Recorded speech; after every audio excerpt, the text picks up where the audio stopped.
aula, tá? Hoje a gente vai continuar então as doenças do esôfago.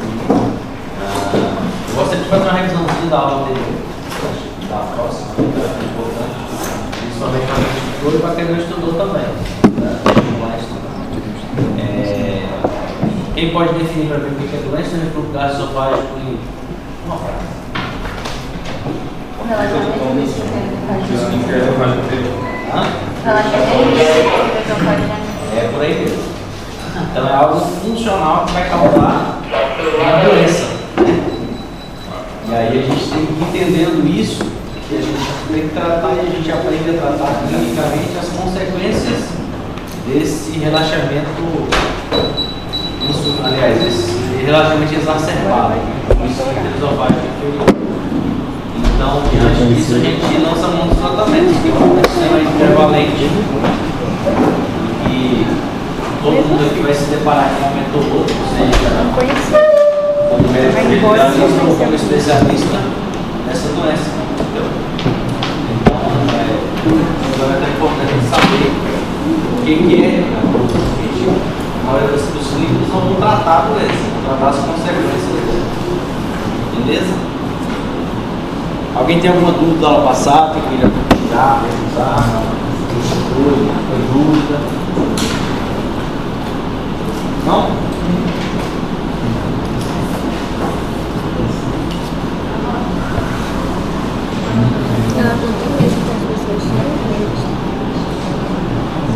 Dessa vez não. Então a gente vai continuar hoje na sequência a aula da última aula, né? Agora a gente vai tentar entrar um pouco nas consequências, na principal consequência que a gente quer evitar na então a gente vai continuar aquele casinho, aquele paciente da semana passada que tinha aquele relato, né, de gastralgia, né, ronidão, de garganta, o paciente está com refluxo. A gente então iniciou o tratamento padrão, né, que é o IPP. Então, porém, mesmo a gente iniciando, dobrando a dose, fazendo todo o propedêutico que a gente tem que fazer, ele mantém os sintomas após as 8 semanas, que é geralmente o tempo que o paciente tem que responder ao tratamento. Né? Então, diante disso, e lembrando, né, quando é que a gente pede uma endoscopia no paciente que tem os sintomas do refluxo? Não é todo paciente. Você imagina que todo paciente chega com azia, no consultório, endoscopia. Não tem serviço, não tem conta de fazer essa endoscopia. Por causa das doenças que realmente importam, as neoplasias e tudo mais, ainda mais para fazer endoscopia em paciente, todo paciente que tem sintoma de refluxo. Então a gente vai tratar esse paciente. Se ele persistir ou tiver sinais de alerta, que a gente estudou, aqueles que a gente estudou na última aula, e um deles é a persistência dos sintomas apesar do tratamento. E ele fez uma endoscopia. A endoscopia apareceu. Consegue ver a luz ou apagar?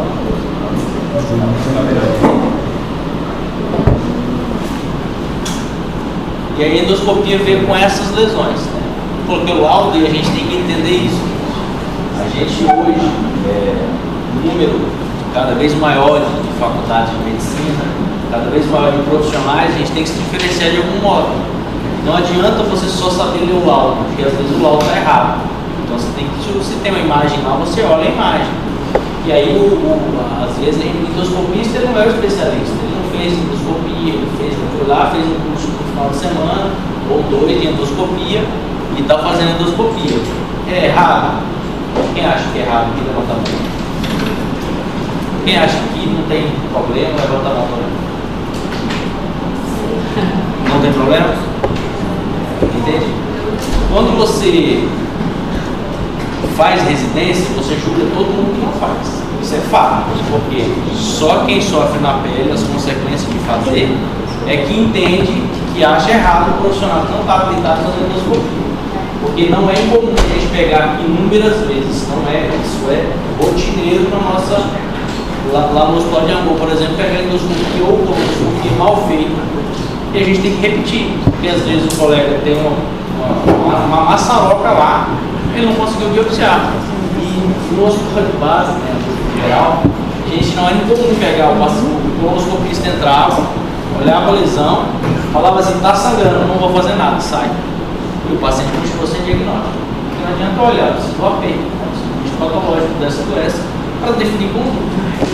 Então assim, aprenda a olhar. Eu sei que é difícil, mas coisas que são muito triviais, tipo isso, por exemplo, a endoscopia lá, às vezes o endoscopista está naquela vibe de fazer sei lá quantos exames por manhã, passa, ele vê essa lesão lá, opa, não descreve nada. Você olha assim, o paciente tem sintoma, refluxo, é o seu João ali, né, que tem persistência dos sintomas, opa, tem alguma coisa errada, né? Então, quem sabe dizer o que é isso?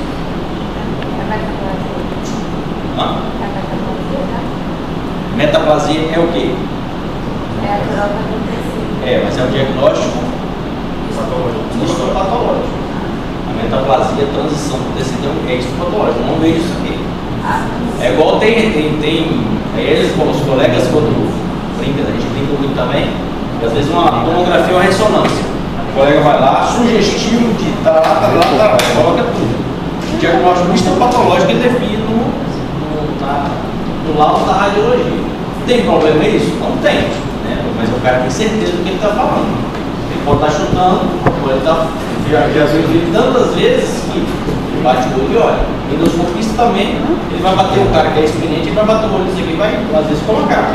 Sugestivo dele. Ele não pode afirmar que é, só que ele pode afirmar o patologista que vai olhar a lâmina e vai descrever essa lesão. Então esse aqui é um famigerado esôfago de Barrett, que é o que? Na transição, aqui a gente vê a transição, né, aquela linha Z que a gente estudou na aula passada, a transição da mucosa esofágica para a mucosa gástrica, é um ponto de referência anatômica, tanto do endoscopista e também do próprio organismo. Ou seja, daqui para cima, teoricamente, não pode haver tanto conteúdo gástrico ou duodenal, ou seja, o ácido gástrico, o ácido subpancreático não pode ter contato com tanta frequência. Existe um normal disso, isso acontece com todos nós, é fisiológico, alguma coisa refluir no esôfago, mas quando isso está exacerbado, a gente começa a ter as lesões da mucosa esofágica. E essa aqui é a principal lesão que a gente quer evitar, e quando ela está instalada, a gente quer erradicar. Pelo principal motivo que isso aqui é fator de risco para adenocarcinoma de esôfago ou transição esôfago-gástrica. São doenças, são células da mesma doença. Então, diante disso, a gente vai então entender o que é o esôfago de Barrett. Vai a metaplasia intestinal, ou seja, naquela mucosa esofágica, nós teremos então uma mucosa que ela é um padrão histológico diferente do esôfago. E isso não é para acontecer. Né? Então, 10 a 15% dos pacientes que têm doença do refluxo, eles desenvolvem, se não tratado, a doença do refluxo. E as biópsias esofágicas, então, com células caliciformes são mandatórias para o diagnóstico do esôfago de Barrett. Eles têm isso na avaliação da patologia. Então, os fatores de risco, né? Quando rastrear, então é aquele paciente que ele tem doença do refluxo, a gente está tratando, o paciente está na unidade de saúde, já tem um ano que ele trata, ele não consegue ficar sem o bloqueador, você suspende o mês, ele volta. Então, esse paciente você precisa ficar atento, e ficar atento diante de algumas características mais que outros pacientes, né? Então, se ele tem uma doença que dura mais de 5 a 10 anos, esse paciente ele tem um alto risco de ter Barrett. 50 anos ou mais, sexo masculino, indivíduos brancos, né? Hérnia de hiato também é um outro fator de risco. Por que a hérnia de hiato é outro fator de risco? A gente perde a anatomia do esfíncter esofágico, ou seja, aqui está a transição esôfago-gástrica. O estômago ele sobe o pensamento diafragmático, ele faz uma bolsão sobre o diafragma. Isso é um bolsão que a gente chama de bolsão ácido. Ali vai ter conteúdo gástrico, vai ter conteúdo ácido. Então isso vai refluir porque, mais ainda, você tem um músculo que está apertando o estômago, que é o diafragma, sobre o esfíncter esofágico, provavelmente é deficiente também, então isso tudo gera a consequência do refluxo. Né? A obesidade, pelo fator de risco também do aumento da pressão intraabdominal. O refluxo noturno, ou seja, aquela pessoa que muitas vezes não deita, só reflui quando deita. O esfíncter, aí, por diversos motivos, ele não consegue manter o desenvolvimento alimentar e aquela estase gástrica também é prolongada, o paciente tem esvaziamento gástrico preguiçoso. Parente de primeiro grau que teve esôfago de Barrett ou adenocarcinoma, esôfago, se a esofagite erosiva, uma nova endoscopia tem que ser feita 3 meses após o nosso início terapêutico. Ou seja, a gente fez endoscopia no paciente, porque ele tem que ter indicação. E apareceu lá, ele tem úlcera, dos antes B ou C, e aí a gente começou a tratar isso e a gente precisa repetir essa endoscopia para entender se essa supressão ácida resolveu as úlceras dele, porque teoricamente é para ter cicatrizado a partir do momento que você entrou com o IBP. E aqui é só, a gente entender de novo. Então a linha Z, então a mucosa não é mucosa gástrica, às vezes confunde. Tá perto do estômago porque a metaplasia é de mucosa gástrica, não é. É de mucosa similar ao intestino, que é metaplasia intestinal. Então aqui a gente tem a metaplasia intestinal e o tecido escamoso normal. Todas essas bolinhas aqui são as glândulas, as células glandulares, as células calciformes. Então tem que ter isso para a gente fazer o diagnóstico patológico. Tem que ter a presença das células glandulares, as calciformes. Então aqui a gente está diante do esôfago de Barrett, Você vê úlceras, nessa imagem, outra úlcera aqui, e aqui a mucosa normal do esôfago, que é a mucosa escamosa, aquele epitélio escamoso glandular. E aqui a gente tem o Barrett, ou seja, a transição. Você vê que ele começa a tentar soltar de fato luvinhas ali para dentro do tecido escamoso. E aqui também é outra imagem de endoscopia. Então essa imagem característica ali é o corpo salmão, Como a gente falou ali, às vezes no slide fica um pouquinho de entender a cor, Então a gente percebe aqui também, uma mucosa diferente, Aqui a gente percebe bem nítido a diferenciação do tecido. O pensamento está aqui embaixo e a mucosa intestinal está invadindo o esôfago. Então, quando o endoscopista vai fazer a biópsia, ele tem que fazer pelo menos 4 biópsias de cada segmento de 2 centímetros do Barrett suspeito. A gente vai discutir um pouco mais à frente a classificação disso. A classificação é de acordo com o tamanho e a circunferência a partir da linha Z. E aqui só mostrando a diferenciação do tecido. A gente estudou lá no início, na primeira aula, a gente revisou a histologia e entendeu que o tecido que é utilizado, ele se transforma em tecido glandular, células calciformes, ou seja, metaplasia intestinal similar à mucosa intestinal. Cronoscopia óptica. Isso aqui, quando a gente já existe essa tecnologia, aqui em Rondônia a gente consegue fazer em alguns serviços, que é o quê? Você não precisa, aqui, muitas vezes você pode passar desapercebido. Não tem como você enxergar alguma alteração aqui, às vezes porque o tecido está similar ao da circulante, e aí um endoscópio, uma endoscopia específica, com comprimentos de ondas diferentes, ele emite uma luz específica e essa luz ela retorna, de acordo com o comprimento de onda, a diferenciação do tecido. Então aqui a gente percebe que tem uma lesão esofágica. Então, a cronoscopia óptica é um exame também que a gente pode lançar a mão quando a gente tem disponível. Obviamente, se o paciente continua com sintomas, fez várias endoscopias e não vê nada, esse é um exame para pedir num segundo momento, quando a endoscopia primária não mostrou nada. Você tem a cronoendoscopia. Quem lembra aqui, não sei se vocês já tiveram gineco, alguma coisa do gineco? Então, quando a gente vai fazer o Papa Nicolau e a gente suspeita que a paciente tem alguma lesão no colo uterino, a gente pode fazer o teste de Schiller, de colocar iodo naquela mucosa. E a área da mucosa que não corar, ou seja, iodo negativo, a gente pode ter uma lesão suspeita ali com alteração naquela mucosa. E no esôfago não é diferente. Então, é uma mucosa com um tecido, aliás, um tecido celular escamoso com de mucosa Então, quando a gente faz, pode fazer também como no golfe, e aí não vai corar. Você tem uma lesãozinha suspeita, obviamente não para Barrett, mas sim para carcinoma celular, principalmente. Então, você pode lançar desses outros exames quando disponível. Existe também hoje algumas tecnologias avançando, né? A gente tem outros dois, que é o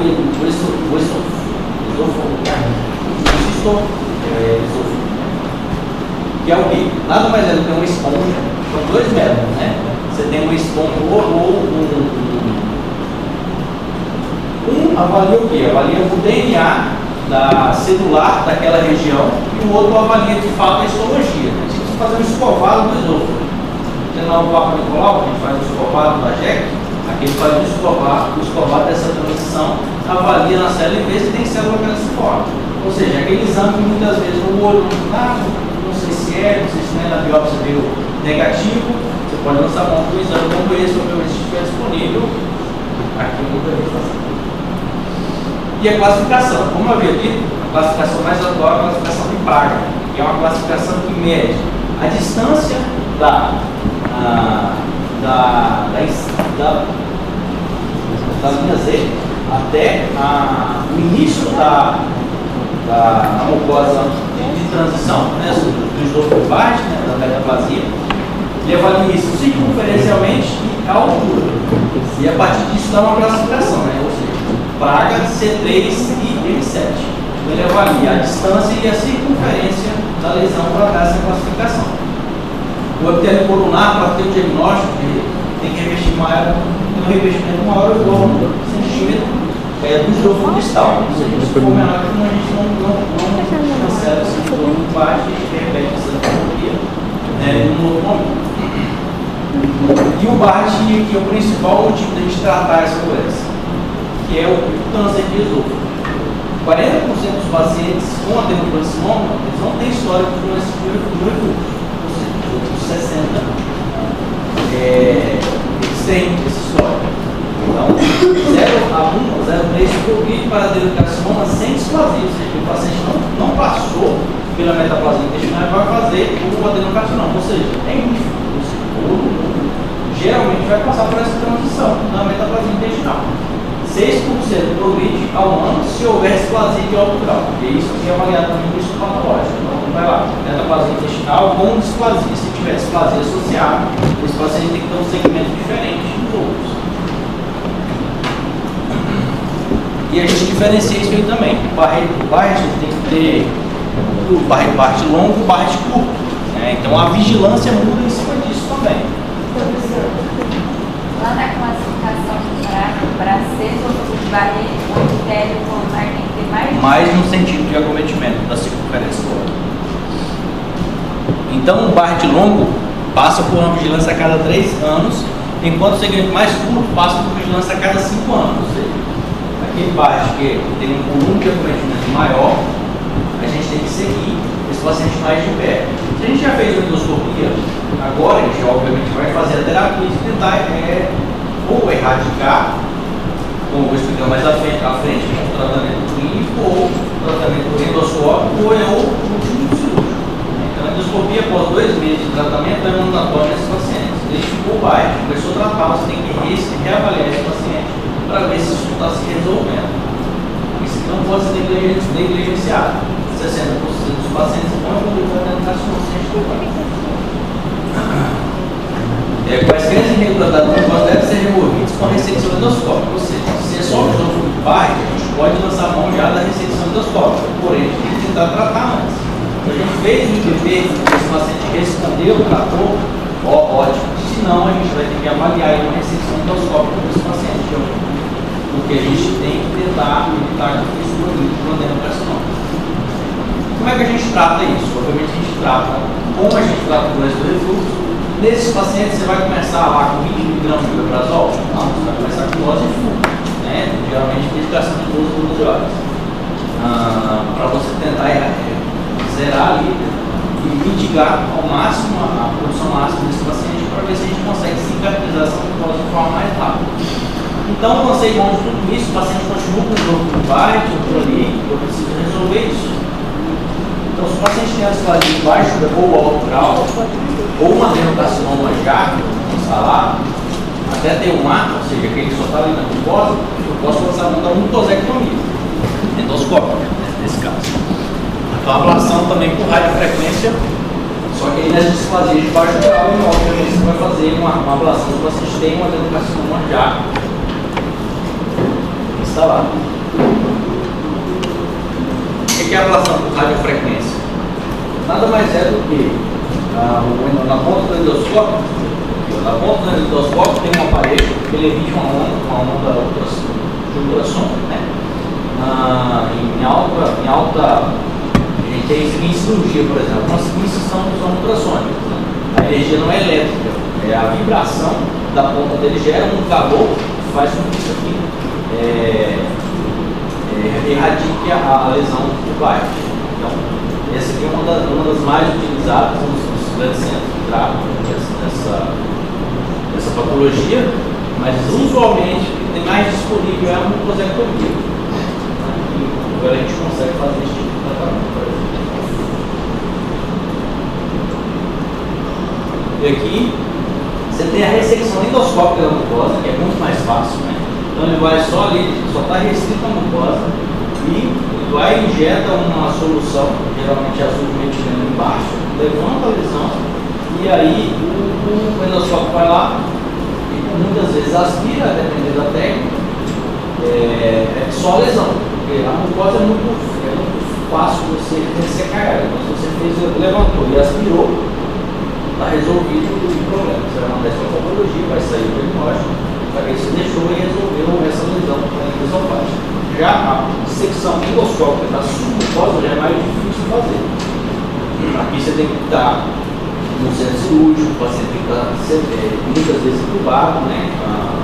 E aí ele vai lançar a mão, vai fazer o princípio parecido, mas vai usar calor, porque aqui o sangramento é mais abundante, porque você está indo numa camada um pouco mais profunda, vai deixar de fato um rombo na mucosa do paciente. O principal risco é a perfuração. Então não é incomum, é incomum a gente fazer de esôfago, mas de câncer coloretal é muito comum. Não é comum a gente pegar a perfuração, tem que abordar o paciente depois de uma colonoscopia e tentar perfurou e vai ter que operar ele de todo modo, não urgência. E aí o tratamento cirúrgico, né? Que é o que de fato a gente tenta resolver a doença do refluxo, que é o causador de tudo isso. Então a gente vai indicar quando? É óbvio que a gente vai indicar quando todas as terapias clínicas não resolveram. O paciente que persiste com lesões esofágicas, lesões esofágicas importantes, ele já fez uma ressecção de baixo, né? Então a gente lança muito da cirurgia. Necessário é aproximadamente 10% dos pacientes. Todos que têm doença de refluxo, 10% provavelmente vão precisar de cirurgia. Falei isso tratamento clínico, preferência do doente. Às vezes, o paciente está tomando IPP tem 10 anos, 5, 10 anos, aí ele está tomando medicação. Isso tudo tem consequência. A última aula, o uso de IPP crônico predispõe a osteoporose, pneumonia e outras doenças, né? Então a gente tem que entender isso também. O paciente está 10 anos tomando IPP não é normal. Vamos resolver o problema desse paciente com a doença do refluxo complicada. O paciente tem esôfago baixo, estrada, ou estenose hepática. Porque o refluxo, além da complicação do baixo, que é mais comum que a estenose, você vai gerar uma cicatrização ali no esfíncter. E isso vai gerar uma estenose. Então, esse paciente já tem estenose, já fez dilatação, né? Pneumática, esse paciente também tem indicação de fazer. Ou paciente que tem manifestação extraesofágica, muita tosse, ou então laringite de repetição, o paciente está sempre a garganta irritada, nunca resolve. Refluxo noturno, às vezes o paciente acorda de noite achando que vai vomitar, né? Ele sente mesmo o gosto ruim do refluxo na boca. E a gente vai lançar uma das cirurgias, né? Uma das primeiras criadas foi a operação de Rio, uma gastropexia, nada mais ele não soltava tanto o esôfago por em cima, né? Então aqui está a transição, esse aqui é o pilar diafragmático, direito e esquerdo. Então, geralmente na cirurgia a gente solta todo o pilar, né? E abaixa o esôfago para a cavidade abdominal. Quando isso aqui está na mão, a gente laça o esôfago, né? E aí, esse cenário que ele fazia uma aplicatura do estômago sobre ele mesmo, na pequena curvatura. E ele podia fazer isso aqui, ele fazia geralmente posterior também, fazer uma aplicatura do fundo do estômago com o esôfago, essa operação de Hill. Essa operação de Colles, né? Aqui já começou a ter a tendência de fazer uma válvula.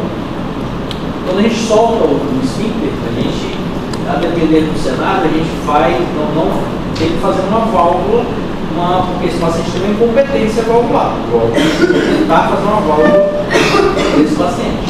E lá no Rio, ele tentou fazer essa válvula mais baixa, né? E aqui ele tenta fazer uma válvula mais alta. Só que ele grampeia, vem aqui, ó, sobre a junção dos outros lugares, faz um grampeamento do fundo e roda o estômago e faz essa sutura aqui no estômago sobre ele mesmo.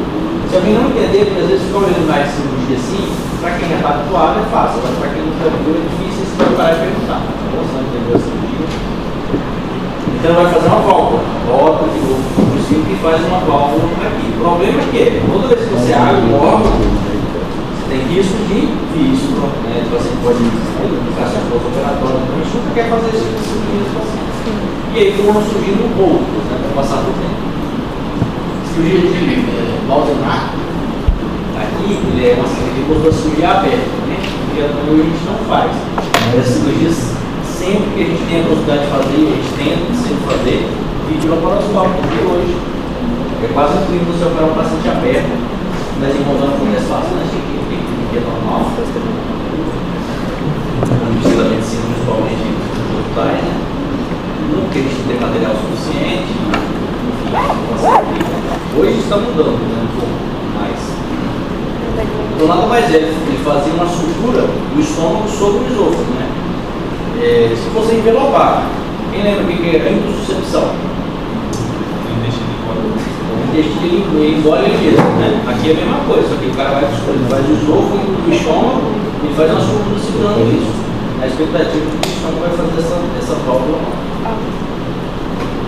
E aí a gente começou o que hoje é feito, que é a cirurgia, né? A aplicatura videolaparoscópica. Então a gente consegue, troca as decisões, né? Fazer a gente solta o estômago todinho na grande curvatura. Tenta sempre deixar os vasos que ligam aqui no estômago. Quem lembra esses vasos que vêm de onde? Quais são? O fundo gástrico. Vem do vaso aí. Não. São os vasos curtos. Que ligam o fundo gástrico. Ele vem não é da esplênica direto, ele é dos ramos do vaso. Então a gente tenta manter isso aqui, porque toda vez que se vasculariza, se aumenta o risco desse paciente ter uma gastroparesia ou perfurar o estômago, uma isquemia, que é difícil acontecer, mas pode acontecer. Então a mesma coisa, soltou, liberou os pilares, né, tracionou o esôfago, e aí você vai fazer a fundoplicatura. Então você pega aquela parte que foi soltou aqui em cima, vai pegar, rodar ele atrás do esôfago, né? E ele vai fazer isso aqui, rodou atrás do esôfago. Aqui está mostrando a sutura que muitas vezes quando a gente solta o pilar, e esses pacientes não é incomum, então está associado à hérnia de ar. Então a gente vem aqui dar os 2, 3 pontos no pilar diafragmático, juntando para fechar o orifício. Porque a gente dissecou e abriu mais do que já era aberto, porque na orelha já tem a hérnia que a gente corrige na própria cirurgia. E aí a gente faz isso então, e sutura, faz essas suturas. Aí veio um monte de gente, né? Olha, esse aqui é o nível 25 ao 7, com 360 graus. E aí viu várias pessoas falando, vamos fazer umas válvulas diferentes e tal. Aí veio o peito, 270 graus, aí veio o aranha para analise, vamos fazer só de 180 graus.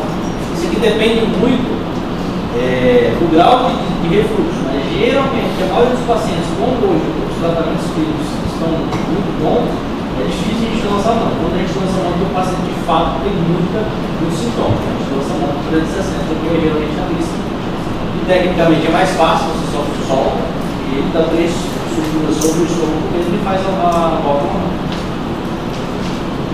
Aqui só, né, sutura no esôfago, né? né? Está só um pontinho no meio, então tentaram ir modificando para adaptar o grau da válvula que era feita. Complicações. Você pode ter complicações do estômago, como eu expliquei, às vezes você desvasculariza o estômago e pode ter gastroparesia, né? O próprio esôfago, às vezes o baço, você está durante a cirurgia, mexe no baço, começa a sangrar, o baço sangrando, é sempre ruim. Porque o órgão fiado, difícil de controle vascular, tanto é que os traumas, manter baço conservador, geralmente o cirurgião que faz isso, você tem que ter um hospital muito suporte, não é o caso do João Paulo, por exemplo. Geralmente o paciente chega lá com trauma esplêndido. Todos que eu vi que levaram para o conservador têm que haver depois. Então, assim, a experiência do base sempre ruim nesse sentido.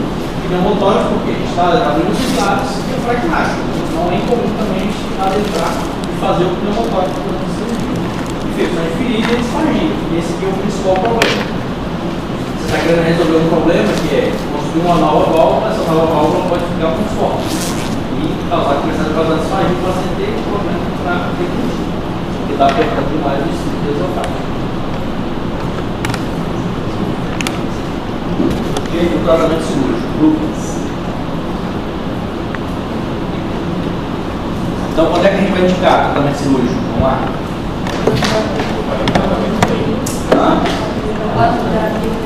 Várias terapêuticas.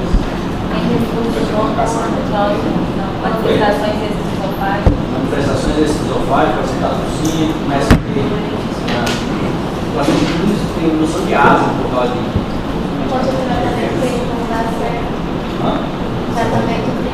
Eu sou meio surdo. Eu sou meio surdo, fala um pouco mais alto. Quando o tratamento clínico não dá certo. Falha terapêutica. Estenose.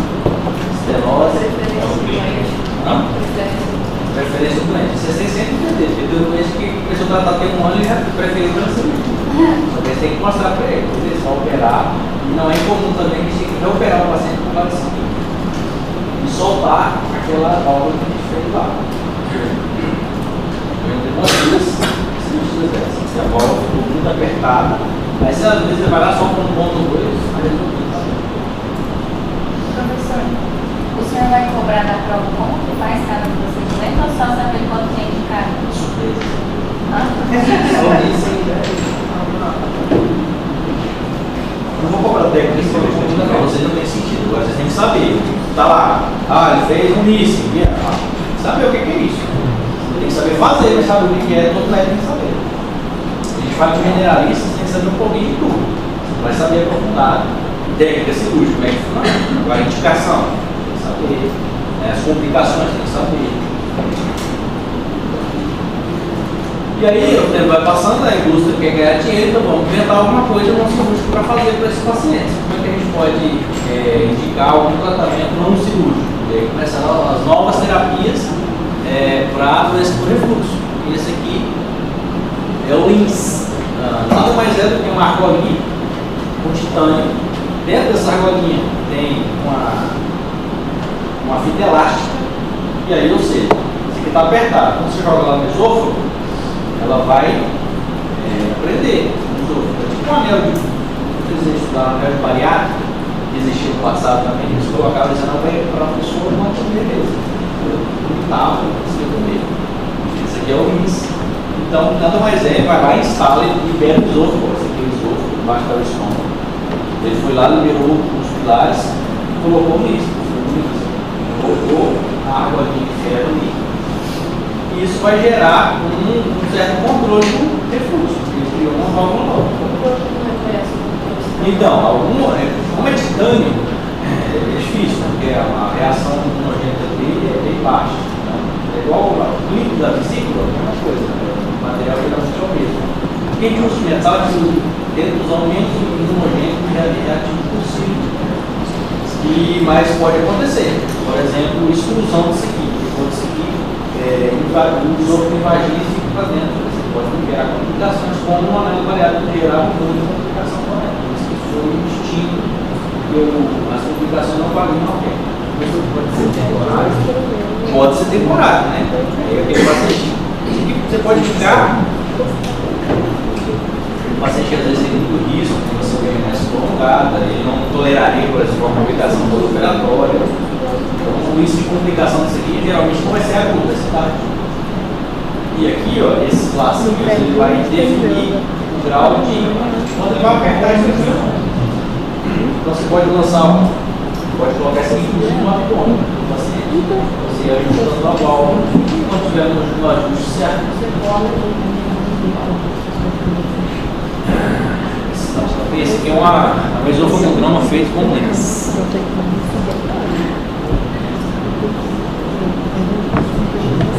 Então o paciente come, ó, vai chegar lá, ele estica. E aí quando passa, teoricamente não é para refluir.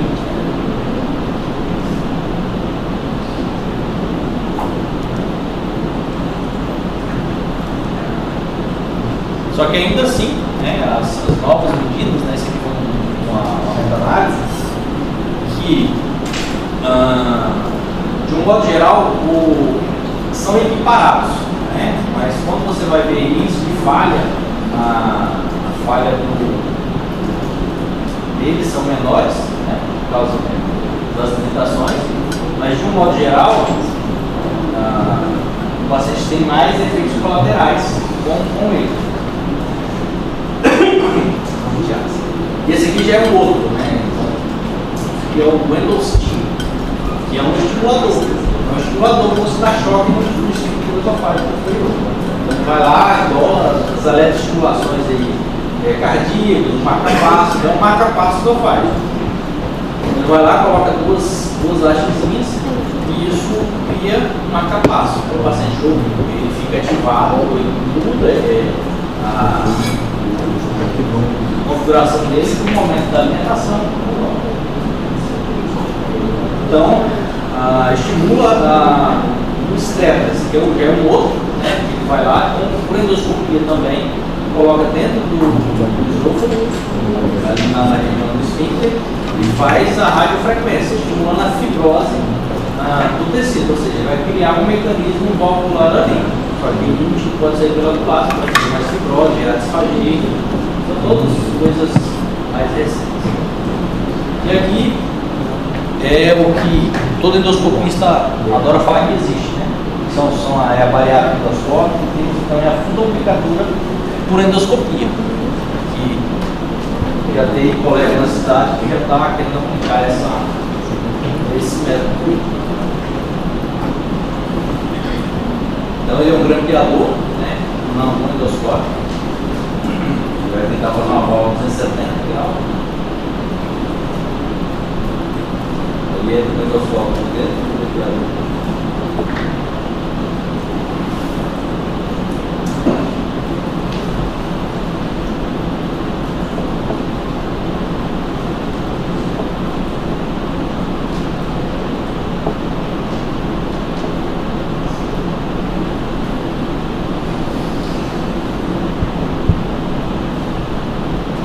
Envolvendo a grama, o grampeador desse dentro custa rios de dinheiro. E ele é descartável. Se ele puxou a mucosa lá, ó, ele vai fazer o grampeamento. Vai construir a válvula.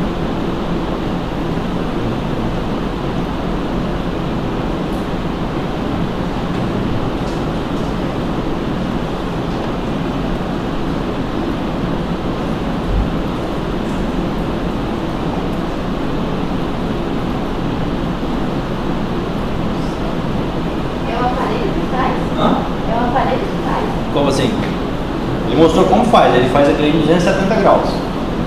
Ele vai lá, traciona a mucosa, puxa até a altura, o aparelho já tem todas as medidas, né? Então ele não precisa fazer muita coisa, é só ele fazer, ajustar no ângulo que está ali marcado para o aparelho fazer. Ele só dispara e vai fazendo isso circunferencialmente. Professor, a cirurgia em si ela resolve o problema da válvula. Aí você tem que fazer outra coisa para tirar a mucosa da metaplasma. Isso aí é outro procedimento. Você quer o tratamento cirúrgico do quê? Do refluxo. As complicações do refluxo você trata clinicamente. Você tenta tratar vai ou qualquer outro esofagite. Teoricamente, se você faz ficar com esofagite, vai evoluir, vai.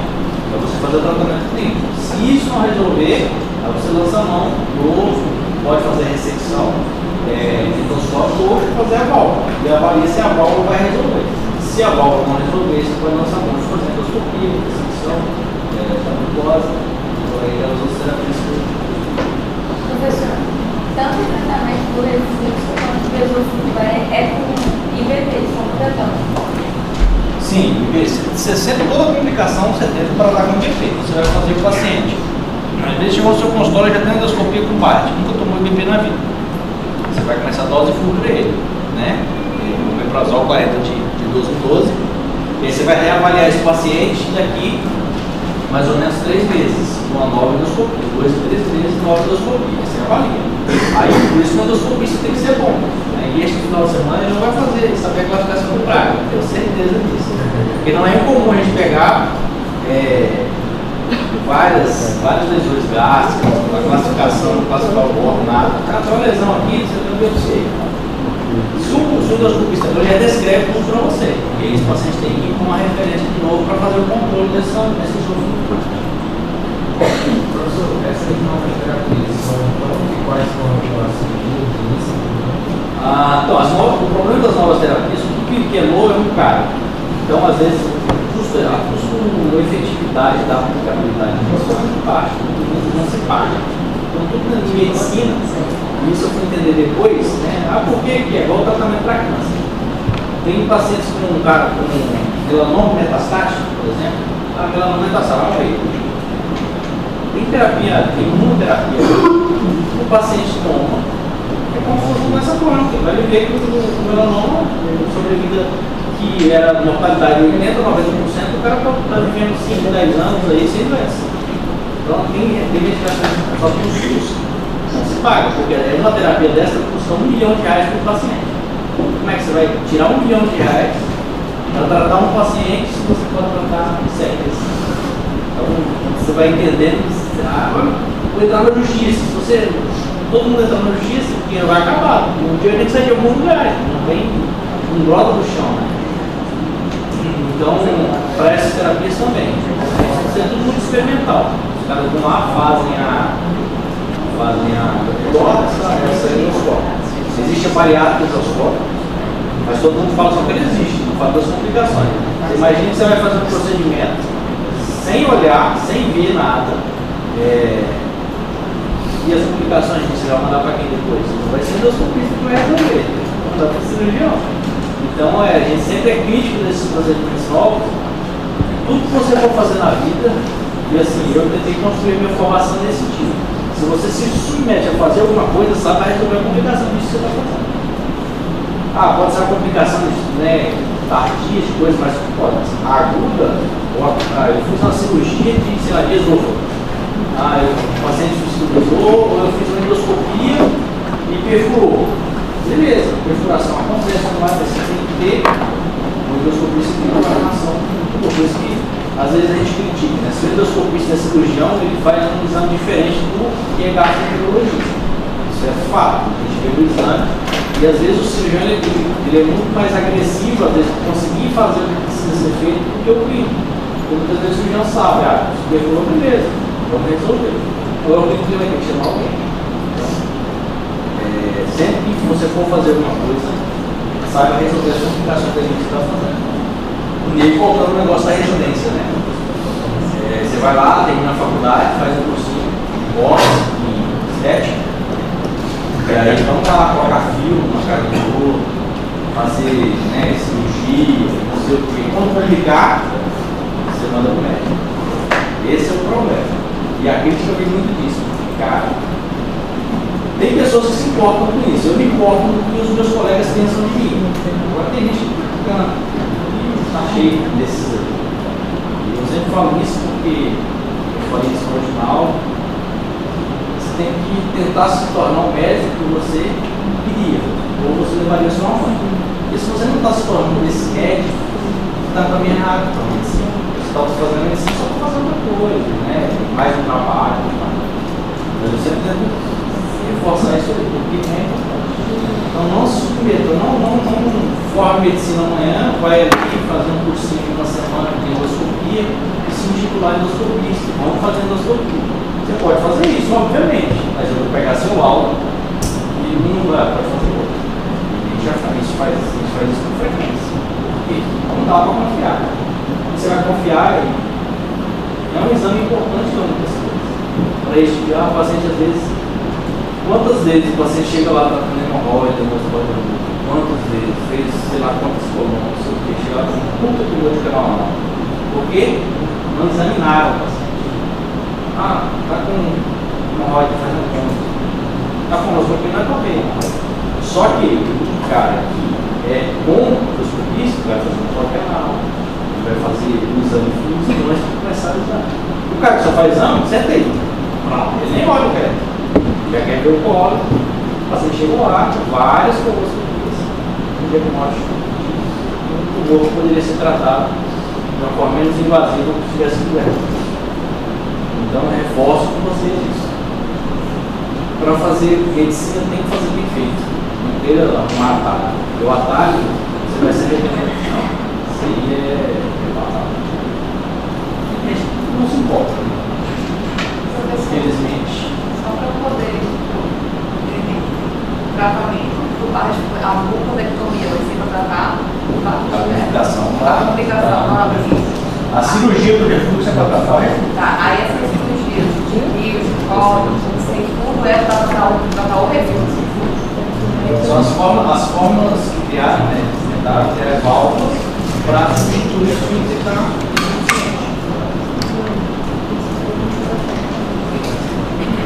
mais dúvidas?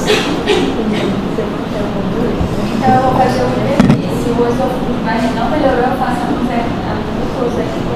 se o paciente tem uma permanência disso, você vai ter que arrumar outro jeito de erradicar, se o medicamento não está resolvendo.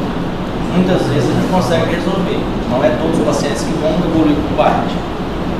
É aqueles que têm aquela doença crônica, refluxo crônico, que está lá não melhora.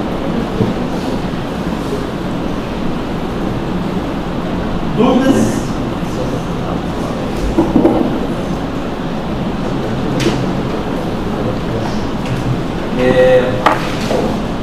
Fala um pouquinho sobre distúrbios motores. Vocês têm gasto clínico?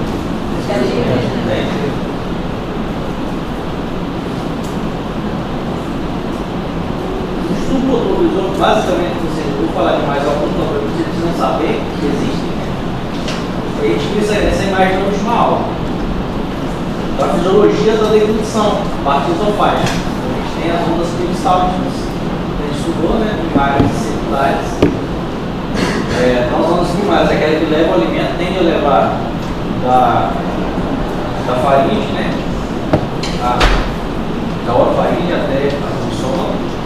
E o relaxamento do dentado. A onda peristáltica secundária, você tem a extensão da parede do esôfago, e aí depois que a gente deglute, vem aquela outra onda, que é a onda secundária, para levar e fazer o toalete do esôfago, que restou lá para levar. Então a dilata, muitas vezes, não sei se vocês têm essa curiosidade, que às vezes algumas coisas que acontecem no corpo da gente mesmo, a gente para e analisa. Quando a gente estuda, a gente entende o que aconteceu. Às vezes você tem lá no esôfago uma quintada, você tem água aí do céu, daqui a pouco vai indo e desce. Já as ondas terciárias são as patológicas, né? Então, dentro da contração, aquela contração desorganizada, né? Pode acontecer dos outros. Essa contração, geralmente é patológica, e aí lembrar, né? Que os esfíncteres esofágicos superior tem uma pressão de 40 mm, e é superior ao esôfago torácico, e que é superior também ao esfíncter esofágico.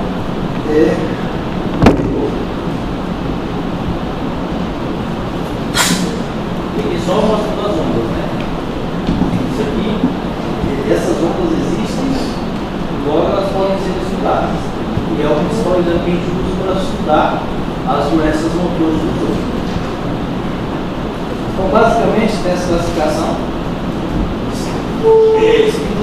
Questão, relaxamento inadequado do esfíncter esofágico inferior, que é a doença que a gente tem que saber, é a calase. A calase, então, é o que? não relaxamento. Agora, há pouco a gente estudou o que causa o relaxamento inadequado ou ineficiente. Agora a gente vai entender o que causa um hipertonismo do sistema esofágico. Nós temos as contrações incoordenadas, que são espasmos esofágicos difusos. Você tem a hipercontratividade, esôfago quebra-nozes, o esfíncter esofágico inferior hipertenso, ele não causa a calada. A hipocontratividade, não observamos, porque o esôfago é ineficiente. Então, esse aqui é o exame. Todo paciente que tem esôfago, construtor do esôfago, a gente tem que lançar muito desse exame aqui. E outra importância que a gente tem que saber na aula anterior é todo paciente para a cirurgia de refluxo tem que ter uma manometria, que é esse exame aqui. Não é esse que geralmente tem, porque esse aqui é o índice de impedância, que a gente vai ter a avaliação de todo o esôfago, né, de uma forma muito mais fidedigna, né, mostrando ali as áreas de calor, a gente tem mais trabalho de todo a pressão esofágica. Então, por que a gente tem que ter uma manometria de todo paciente que vai fazer cirurgia de refluxo? Quem sabe responder?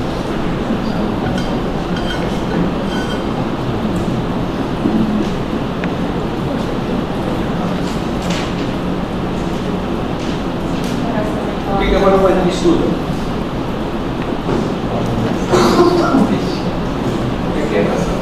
O que a manometria? Porque eu falei que todo paciente que vai ser submetido à cirurgia do refluxo, a Nissen, né, tem que fazer a manometria. Por quê? Para saber qual a posição. Oi? Para saber qual a posição. A posição a gente já sabe. Que é o esfíncter esofágico inferior.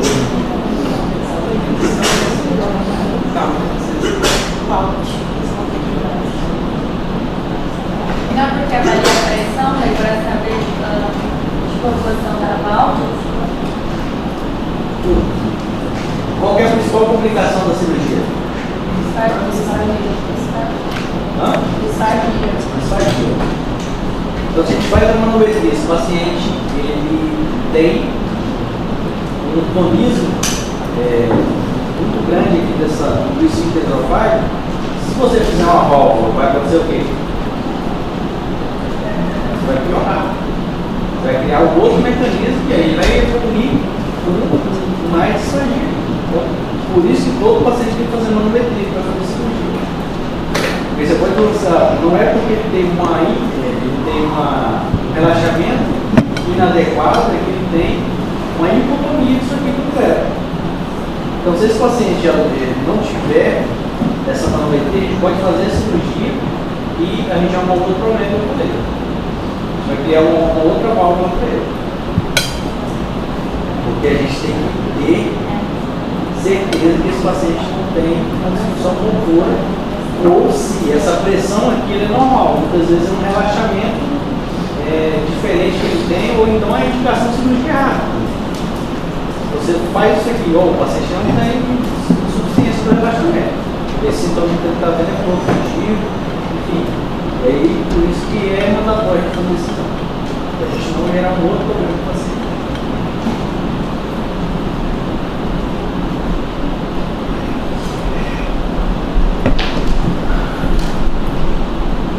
Então, a calase. Calase do grego traduzido como não afrouxamento ou relaxamento. Tem capacidade do esfíncter relaxar no cenário de peristaltismo ausente. Então, a causa, a perda seletiva da função dos neurônios inibitórios do plexo mesenterico, aquele que a gente viu lá na primeira aula. Então, por que eu sempre reparto isso? Porque em medicina, você pode avaliar. São poucas coisas que a gente não consegue assimilar quando a gente entende o fundamento. Então, se a gente tem anatomia, fisiologia e histologia, a doença fica fácil. O que vai acontecer se isso aqui estiver alterado? Então, alguns fenômenos autoimunes e respostas antígenas desconhecidas também podem gerar a doença de Chagas, que é no Brasil ainda, teve um caso recente, não sei onde é que foi no Acre, parece, uma notificação 9 pessoas de esse dia praticaram. Foi um casamento, tá todo mundo com chagas. Que é o próprio bicho, né? Vai lá e degenera os plexos internos, fazendo com que esse relaxamento não aconteça.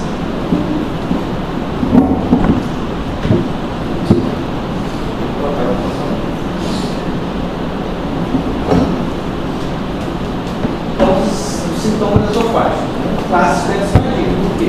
Agora a gente não está falando mais de um relaxamento inadequado, sim de uma hipertonia do esfíncter esofágico. 90% é disfagia.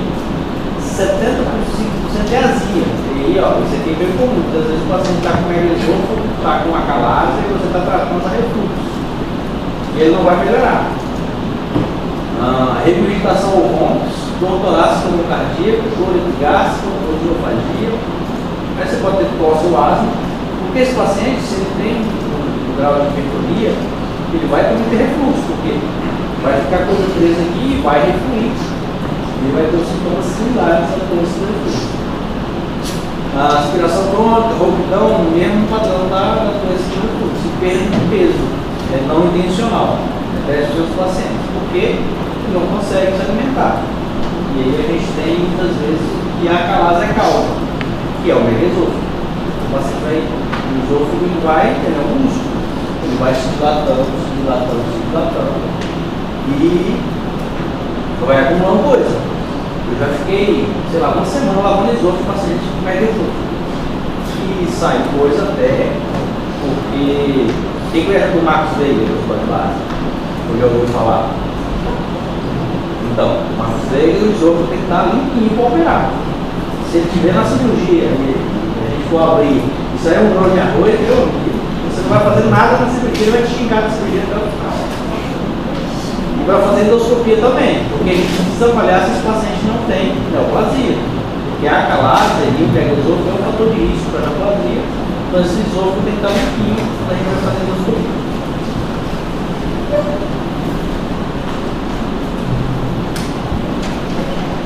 E aqui então, você tem o gráfico da tonicidade do esfíncter, né? Aqui você tem um padrão, né? Então aqui você tem um padrão do relaxamento e da abertura, do fechamento do esfíncter. E aqui você tem um coordenado, você não tem os picos, né? Não tem os picos e às vezes ele é simultâneo. Você pode avaliar aqui, que é o tempo, né? Aqui no pescoço, aqui no tórax, aqui no tórax abdominal e aqui no esfíncter. E quando você tem uma hipertonia ou uma disfunção, você vai ter um tônus similar em todo o tempo, mesmo tempo, e aí você não tem relaxamento, você só tem a contração do esfíncter. E você tem as classificações aí para fazer o diagnóstico, né? O score de Cartridge, que é o score que a gente usa para definir a acalase. Então, a disfagia, dor torácica e regurgitação, você vai somando os pontos, né? O score de 0 até o 3, a depender aí da perda ponderal, né? E dos sintomas do paciente. E endoscopia, a gente precisa avaliar esse paciente com endoscopia. Então, 1 a 10% dos pacientes entre 15 e 25 anos, uma pseudoacalase, ou seja, aquele paciente que tem um subdiagnóstico, aquele paciente que tem hipertonia, resulta em tumor de transição esofágico-gástrica. Então, o diagnóstico clássico, né, o estudo radiológico contrastado, que a gente tem, a dilatação do corpo esofágico, o megaesôfago, basicamente, que é a principal consequência da acalase. Então, a gente tem que sempre lembrar que existe uma confusão. O paciente tem esse megaesôfago, ele tem acalase. Não. A gente tem que saber o que está causando o megaesôfago. Tem que entender que o esôfago é um órgão que ele se dilatou por qual motivo. A acalase é um dos principais motivos. Mas você pode ter outra coisa. Quem pode fazer megaesôfago? Você estudou anteriormente. Estudou refluxo. Uma consequência do refluxo pode gerar megaesôfago. Acabou de estudar, hein? Chagas. Não, Chagas é o clássico. Que vai causar megaesôfago, que vai causar acalase.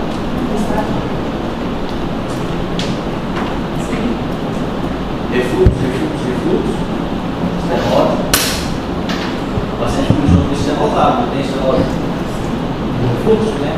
Para agressão? Não. Não é isso, não, entendeu? Sim. Uma das complicações do refluxo é o quê? Estenose do esôfago, né? Fica agressão, cicatrização, gera fibrose, gera estenose. Isso vai gerar mais esôfago. Então a imagem estreitamento em bico e passo na topografia do esfíncter esofágico inferior. O atraso do esvaziamento gástrico, a presença de contração esofagianas não peristáltica, ou seja, muitas vezes você faz o exame, você consegue enxergar o esôfago, vários pontos de contração do esôfago. E essa imagem aqui que passa um esvaziamento bem identificado. Então vem as classificações. Classificação de Rezende, classificação de Ferreira Santos. Cada uma foi feito num período, no final das contas é basicamente a mesma coisa. Então, o diâmetro, você quer a classificação do megaesôfago. A gente olha o megaesôfago e vai classificar. Por que é importante saber a classificação? Porque é a partir da classificação que a gente vai tratar. Então, o diâmetro esofágico, aquele diâmetro aqui. Né? Vai avaliar isso aqui, qual o tamanho dele. E isso vai determinar o grau. O menor que 4, grau 1, 4 a 7, 2, 7 a 10, 4, maior que 10, 7 a 10, 3, maior que 10, 4.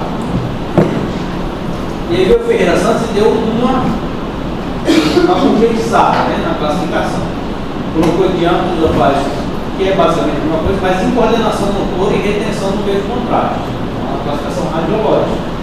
Então, o diâmetro do esôfago distal entre 4 e 7, 3 maior que 7, sem tortuosidade, e o grau 4 é aquele que tem uma tortuosidade. O esôfago cresceu tanto, faz o dólico, o megaesôfago que a gente fala. A gente olha no raio-x, o esôfago está tão grande que está parecendo um estômago, fazendo uma curvinha, fazendo esse dólico que a gente chama.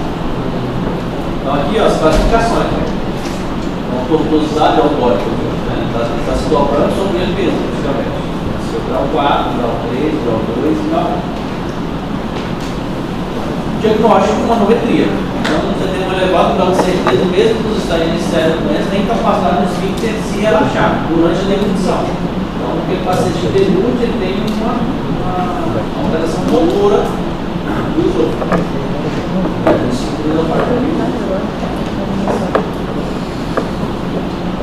Então, na manometria você consegue avaliar. E aí existem vários tipos de aparelhos com técnicas e sofisticações diferentes. A gente viu lá na frente, esse aqui é o mais clássico quando a gente pega.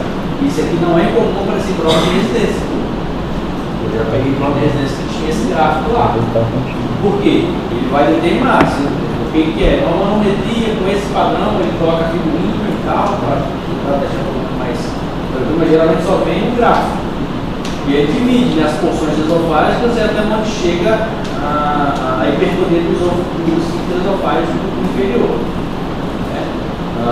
E aí tem cada altura aqui até chegar no esfíncter para você entender onde é que está a hipertonia. Você chega, você tem um gráfico que mostra uma hipertonicidade da região do esfíncter esofágico. Aqui também é o mesmo princípio, né? E aqui, em cada, mostrando, tá vendo? As contrações coordenadas no mesmo momento, em diferentes alturas do esôfago, e aí você tem uma hipertonia do esfíncter esofágico inferior, sem um relaxamento adequado quando o paciente está deglutindo. Se ele deglute, o esfíncter não vai mais. Então ele aumentou a pressão aqui e manteve. Depois ele vai relaxando, por isso é aquela imagem. Ele vai se relaxando, mas vai esvaziando o estômago. E aí você tem a classificação mais nova, que é a de Chicago, que é uma classificação que já usa a manometria de impedância. Né? Então, no tipo 1, você tem um relaxamento incompleto, você tem uma peristalse, uma ausência da pressurização esofágica. No grau 2, o relaxamento incompleto, a peristalse em pressurização panisofágica e no índice das deglutições. E no grau 3, você tem contrações prematuras, espásticas, por integral de contratividade distal, maior que 450 mm por centímetro, né? Segundo centímetro. E mais de 1% das evoluções. É que só você tem imagem, né? Mostrando essa hipertonicidade. E o tratamento? Como é que a gente trata a calase? Primariamente, feito o diagnóstico precoce, que é sempre o desejo que a gente tem, a gente vai lançar a mão no tratamento mínimo. Então, esse paciente, a gente pode lançar a mão principalmente dos bloqueadores de canais do canal do cálcio, os nitratos também, os inibidores das 5 funções respiráveis. Então, por exemplo, a toxina botulínica também. A gente sabe que usa a toxina botulínica para deixar as nossas rugas inaparentes. Pode usar ela em todo o músculo que tem algum problema, e esse aqui é uma utilização habitual também nesse cenário. Então, melhor que só em 60% dos pacientes com a calase, por 6 meses. Ou seja, o tempo que para ver a vida da calase. Então, pacientes não são treinados em terapia definitiva, ou seja, você tem um paciente com a calase, a cirurgia para resolver a calase muitas vezes demanda cirurgia de grande porte, esse paciente é um idoso, a gente não vai conseguir operar ele, pode lançar mão desse tipo de tratamento. Muitas vezes o tempo de vida dele não vai ser tão longo, a depender do cenário, né, para se beneficiar da cirurgia mais definitiva. Dilatação pneumática, então usando aí as válvulas, né? Vai lá, passa por isso que a válvula e faz um balonamento. Igual nas coronárias também. Você balona a região e vai fazendo isso progressivamente. Você pode fazer várias sessões. E isso aqui gera então uma passagem. Tudo isso vai gerar o quê? Você agora está causando o contrário, né? Vai dar refluxo. Esse paciente geralmente ele vai tratar. A eficácia tratada nos Estados Unidos é 62% a 90% nesse cenário de dotação. E aí o que a gente faz então? A gente faz uma cirurgia parecida com o ICA, só que agora a gente quer fazer o quê? Quer fazer algo a mais. Se a gente fizer uma válvula, a gente vai dar um problema para ele, já tem um que vai piorar. O que a gente faz? A gente faz uma incisão no esfíncter esofágico. A gente abre o esfíncter esofágico, libera igual na outra cirurgia, abre o esfíncter esofágico e aí você faz uma sutura da parede, né? Você tem a borda, né? E a do peito. Você faz a miotomia, que é o corte do esfíncter, e você pega aquela parte posterior do estômago e joga sobre essa abertura que você fez. É isso mesmo, você não fecha a mucosa, você deixa aberto e joga a parede de gás para fazer nova mucosa nessa região. Você dentro do peito, quando você quer fazer de fato uma válvula, né? Você cobre ela. Faz ela mais posterior e faz esse giro igual na lista.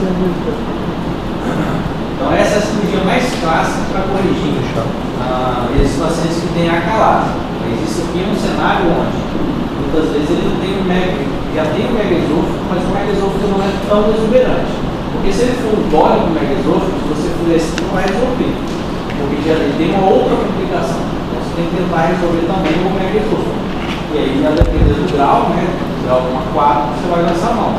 Ou de outras cirurgias, como vamos colocar aqui, que eu estou vendo com vocês, ou da esofagectomia, tirar todo o esôfago do paciente.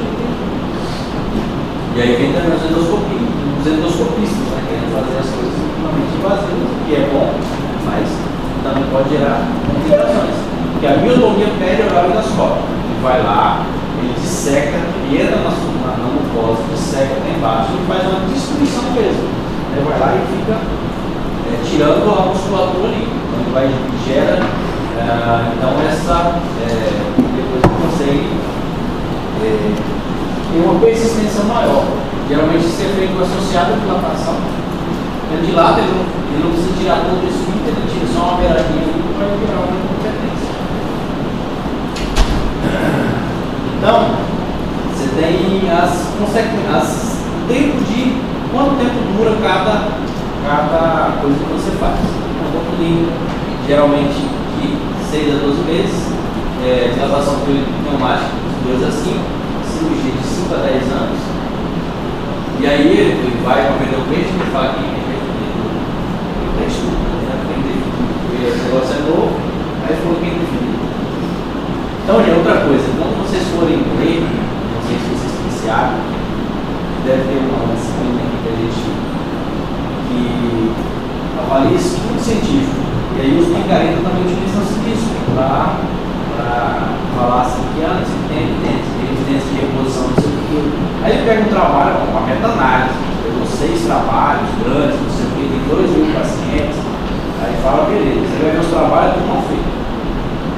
a meta-análise é um resultado ótimo, os trabalhos básicos foi tudo ruim. Então você pode acreditar que você estuda, você tem que trabalhar direitinho.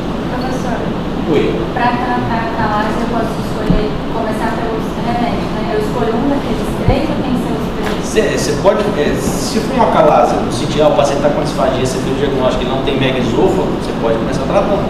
Difedipina, bloqueador, você pode associar, por exemplo, às vezes o paciente é idoso, você pode usar sildenafil ou sentido também, né, para melhorar a aptidão sexual.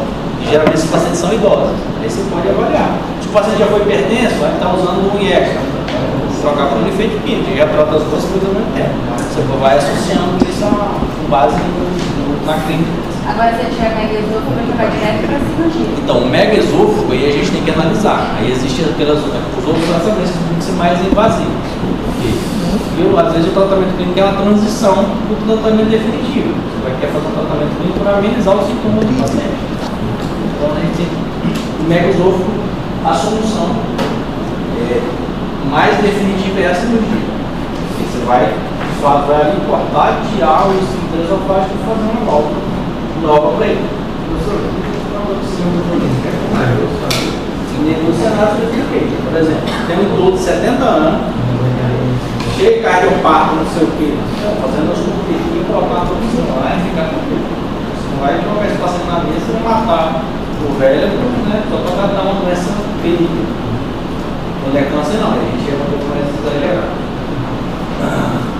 E aí a gente tem essas outras doenças, que são um pouco mais rápido, né? Então, o esôfago é saca-rolha, etiologia neurogênica, no qual a peristaltismo normal é substituído por uma intensas contrações, não pulsares, fásicas, principalmente nos 2/3 inferiores do esôfago, 5 vezes menos frequente que a calase. Né? E aí é uma incoordenação dos axônios do corpo do neurônio. Você tem uma incoordenação de transmissão neural desses pacientes. Obviamente, toda doença que é pouco prevalente é pouco estudada. Então, às vezes, a fisiopatologia não é muito bem entendida. Então, sintomas da autorácia substernal, com disfagia, tanto paralíticos quanto parasólicos, dor que desperta, piora com líquido intravenous extremo, né? E aí o paciente chega lá, como lá com doutorácia, vai pensar em infarto. E, obviamente, tem que pensar nisso primeiro, porque vai matar ele, né? Se você não quer identificar o infarto. Então, os pacientes têm muita dor torácica, existe muito pronto-socorro, e você não identifica nada e faz um analgésico, faz o paciente melhor e está indo embora. Então a gente tem aqui uma imagem bem característica, né? Porque é esse esôfago, esse espálio esofágico difuso. Então você tem uma radiografia mostrando que ele é incoordenado, um monte de contrações difusamente. Uma manometria, contrações prolongadas, mais 2 segundos, de grande amplitude, maior que 20 milímetros de mercúrio, e repetidas, né? Mais de 30%, menos de 100% das contrações esofágicas sejam desse tipo. Você dá o diagnóstico desse espalho esofágico. O tratamento é basicamente o mesmo que a gente faz para a calase. Né? Você tem você pode dar um antidepressivo também, né? Da agitação, pode ser útil em alguns casos, porque toda a parte neural, e quando você tem essa inibição, você pode durante a noite deixar esse paciente mais tranquilo para não ocorrer esse despertar que pode acontecer. Dilatação tem alguma resposta, né? A doença geralmente está associada ao tratamento desencadeante. Muitas vezes o paciente tem o alimento. Toma lá um negócio muito gelado, muito quente, tem uma dor intensa, não vai poder mais tomar. E aí, em caso refratário, você vai passar a mão aqui na cara e eu vou fazer também. Nossa, deixa eu ver se na próxima aula. Esôfago e quebra-nozes, uma hipercontividade, peristaltismo hipertensa, contrações de alta amplitude, entretanto, com pressão de relaxamento do esfíncter que são normais. Você faz a manometria e o esfíncter está normal. É o mais doloroso, porque ele causa uma pressão extremamente alta, né? A participação de mercúrio. A fisiopatologia, a musculatura fica hipertrófica, que resulta na contração de ampla, alta amplitude. Ou seja, o músculo fica forte mesmo, e com essa força vai causar essa contração intensa. Os sintomas são sempre os mesmos, né? Dor torácica, disfagia, pneumofagia. Não adianta fazer cirurgia, pois o esfíncter está normal, o tratamento é medicamentoso, com a mesma solicitações. Pode ser realizada dilatação também, em alguns cenários, né? Você avalia se tem indicação de medida de avalia. E as medidas dietéticas, que geralmente estão no interdiador também. Joia? Dúvidas? Então, assim, essas doenças vocês têm que saber, de fato, é a calagem. A calagem é prevalente. Não é doença de Chagas, é muito prevalente no Brasil, não na nossa região, mas bem aqui. Principalmente na região de Minas Gerais, é muito prevalente nos hospitais, a gente para esses pacientes que têm cardiopatia, Chagas, tem também a calagem associada a isso. Então é isso, na próxima aula a gente vai terminar esôfago, né? Então eu vou falar dessa parte de câncer, e aí na sequência vai falar de cirurgia, a gente termina a parte esofágica que vai entrar no estômago. Qual vai ter Esôfago, estômago.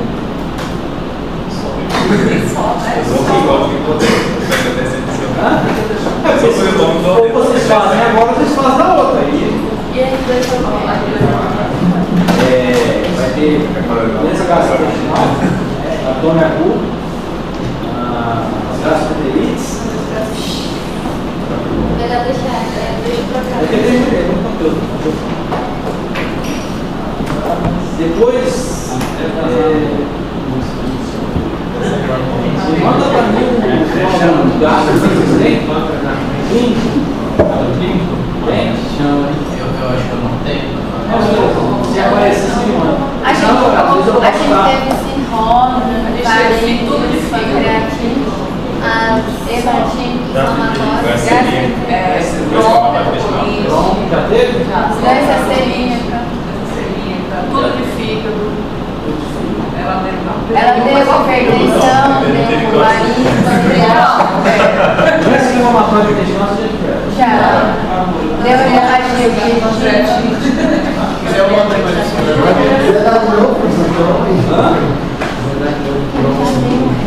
Doença inflamatória é uma coisa importante. Eu posso a gente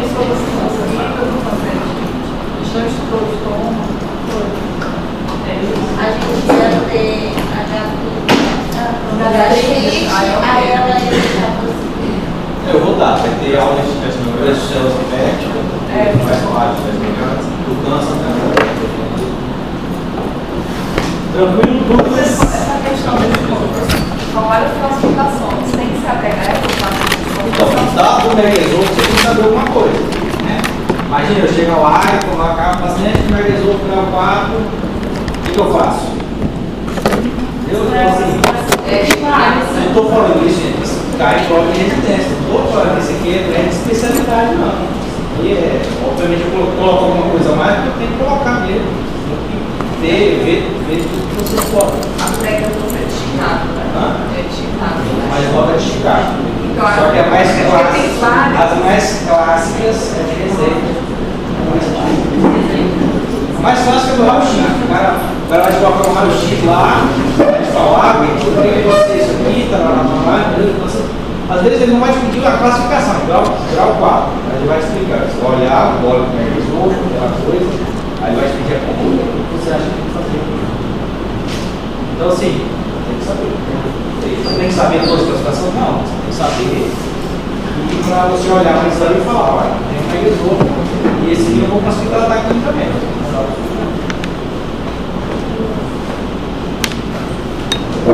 Gente, o feedback de vocês na aula para a faculdade, de aula de o feedback de vocês em relação à aula, a dinâmica da aula, o que vocês estão achando, alguma coisa para melhorar, para mudar a dinâmica. Agora, só gostei.